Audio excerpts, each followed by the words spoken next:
Hello everyone. आज हम स्थानीय मान के बारे में सीखेंगे, यानी प्लेस वैल्यू क्या होती है। प्लेस वैल्यू आई जानते हैं। इसके लिए आपको इकाई, दहाई और सैकड़ा इसकी थोड़ी सी समझ होना बहुत ज़रूरी है। जैसे हमने यहाँ पे एक प्रश्न लिखा हुआ है 5 4 3 1 5, जैसे ये लिखा है। तो अब हम इसे पूछें कि इकाई क्या है, दहाई क्या है, सैकड़ा क्या है। ये क्या है? ये इकाई, इधर वाला इकाई, ये दहाई, ये सैकड़ा, ये हजार, ये 10,000। ठीक है। तो ये कुल मिला के इस तरीके से होता है। जिसका एग्जाम में जो प्रश्न पूछा था वो कैसे होगा, यहाँ पे ऐसा लिखा होगा प्रश्न और इसमें लिखा होगा में 3 का स्थानीय मान, 3 का स्थानीय मान।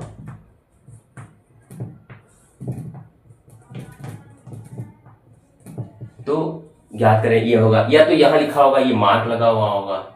तो इसका अगर मार्क ऐसे लगा हुआ हो तो आप तब भी समझ जाएंगे कि जो है हमको इसमें 3 का पूछा जा रहा है। तो कैसे निकालते हैं स्थानीय मान? बहुत आसान होता है। कैसे निकालेंगे? जहां पे जो वैल्यू दी हुई है, जैसे 3 का पूछा आ रहा है, 3 की जगह पे हमने 3 लिख दिया यहीं करके, और उसके आगे जितनी भी गिनतियां दी हुई हैं उसकी जगह पे 0 0 लिख देंगे सीधे सीधे। ये हमारा जो है इसका 300 हो गया सीधे सीधे इसका स्थानीय मान। अगला देखते हैं। इसमें देखिए ये लिखा हुआ है, एक संख्या दी है, इसमें 5 का स्थानीय मान निकालना है। पहले देखेंगे 5 है कहां पर। देखिए ये है 5 यहाँ पे। इसका हम स्थानीय मान निकालना चाहते हैं तो कैसे करेंगे? सेम वही प्रक्रिया है। 5 है तो 5 तो हम ऐसे लिख देंगे सीधे सीधे, और इसके बाद जितनी भी यहाँ पे गिनतियां दी हुई है, डिजिट हैं 1 2 3 4, तो गिन के हम 4 0 बढ़ा देंगे। 1 2 3 4। यही इसका सिंपल सा जो है आसान तरीका है। इसमें आपको ना कोई सोचना ना कुछ समझना, बस ये ध्यान रखिए कि स्थानीय मान अगर प्लेस वैल्यू पूछ रहा है तो बस उस वैल्यू को यहाँ रख देंगे, उसके बाद जितनी भी गिनतियां दी हुई हैं, डिजिट जितनी भी हैं, उसकी जगह पे 0 0 हो जाएगा। ठीक है। तो इस तरीके से जो है ये पूरी तरीके से एकदम राइट आंसर आएगा आपका। इसमें देखते हैं ये वैल्यू दी है, इसमें 1 का स्थानीय मान कहा जा रहा है। 1 कहाँ पे? यहाँ पे 1 है, तो सीधे सीधे 1 लिख लिया हमने, और इसके आगे जितनी भी गिनती थी उसके आगे 0 लगा दिया, तो सीधे सीधे हमारा ये 10 आ गया सीधे से। अब देखते हैं, ये काफी इंपॉर्टेंट सवाल, इस टाइप के काफी क्वेश्चन घुमा के पूछे जाते हैं। इसमें क्या है कि ये संख्या दी हुई है, इसमें क्या है 9 का तथा 5 के स्थानीय मान का अंतर ज्ञात करें। पहले तो 9 का स्थानीय मान निकालेंगे। 9 का स्थानीय मान, स्थानीय मान ये कितना आएगा यहाँ हम लिखेंगे भी। इसी तरह 5 का लिखेंगे, 5 का स्थानीय मान। ध्यान देंगे अब हम लोग उसको। यहाँ पे 9 लिखिए, यहाँ पे लिखा हुआ है। ठीक है। तो 9 की जगह हमने 9 से लिख लिया सीधे। अब इसके बाद जो दिया हुआ है, जितनी भी गिनतियां यहाँ दी हैं 1 2 3 4, तो हम 4 0 बढ़ा देंगे। 1 2 3 4 0 ने बढ़ा दिया।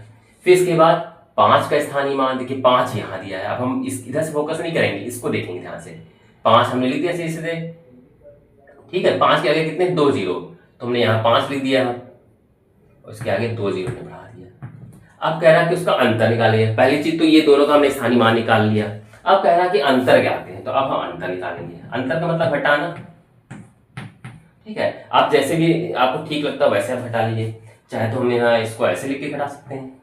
9 का जितना भी है इसको लिख लिया, 9 के बाद 4 0 है, और यहाँ पे 500 घटाना तो इधर से लिखेंगे हमेशा, इस साइड से। इधर से लिख देंगे तो गलत हो जाएगा, ये माइनस यहाँ लगा दिया। अब हम इसको हटा लेंगे। ठीक है। ऐसे घटाने में थोड़ा इजी पड़ेगा आपको। 0 0 में से 0 का 0, ये 0 0 से 5 जाएगा, तो अब यहाँ पे ये नहीं कि 5 ही बचेगा, ऐसा नहीं है। ये इससे उधार लेगा। इसके पास तो पहले से ही नहीं, इसने इसको दे दिया। पहले इसने इसको दिया तो ये हो गया 10, 10 वाले ने इसको दे दिया तो ये हो गया 10, ये हो गया 9, ये हो गया 9, ये हो गया 8। ठीक है। और ये तो सीधे से 10 हो ही गया। 10 में से 5 गया तो 5 बचा, और यहाँ बचेंगे 9, और यहाँ बचेगा 8। तो इस तरीके से हमारा जो है ये आंसर जो आएगा वो मेरा इसका अंतर होगा। अब आइए देखते हैं एक नई चीज इसमें, जातीय मान। अगर स्थानीय मान नहीं पूछेगा तो जातीय मान कहीं कहीं पूछ लिया जाता है। तो जातीय मान तो बहुत आसान होता है। जो चीज पूछेगा बस उसका वही उत्तर होता है। जैसे इसमें लिखा है ये संख्या दी हुई है, इसमें 5 का जाति मान कह रहा। 5 का मतलब 5 है कहाँ पर, एक तो यहाँ पे 5 है, एक यहाँ पे 5 है, तो 5 कह रहा, तो 5 का आंसर जो है 5 ही होगा इसका जाति मान, यही इसका उत्तर हो गया। ठीक है, इसी तरह इसमें जो है 8 का जाति मान कह रहा, तो यहाँ पे 8 हो जाएगा सही से दे, यही इसका आंसर हो जाएगा सही से दे।